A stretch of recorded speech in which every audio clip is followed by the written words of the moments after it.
Let's re-examine the aging skin.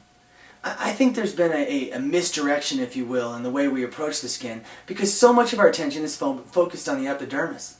You see, the epidermis really has nothing to do with aging skin. It doesn't age very much.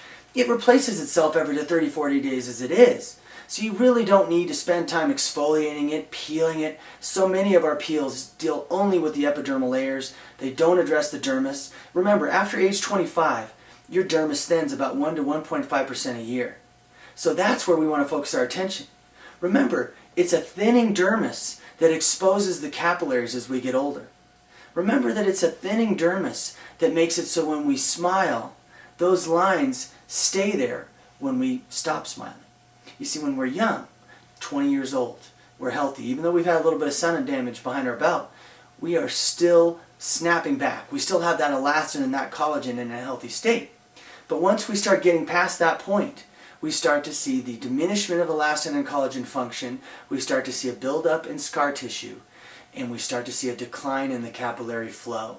Remember, the capillaries are providing the peptides, the enzymes, the antioxidants, the lipids. Every aspect of our skin function is fed by the capillaries.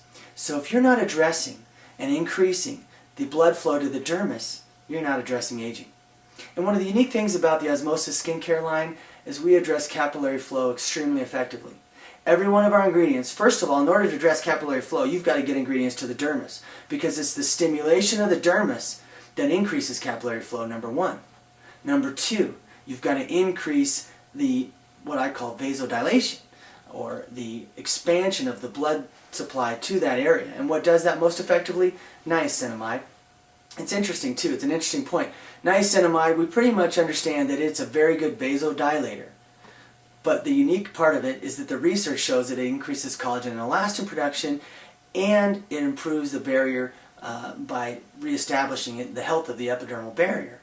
So why does it do that? Well, if you increase your food supply, your nutrition, then of course your skin is going to respond appropriately.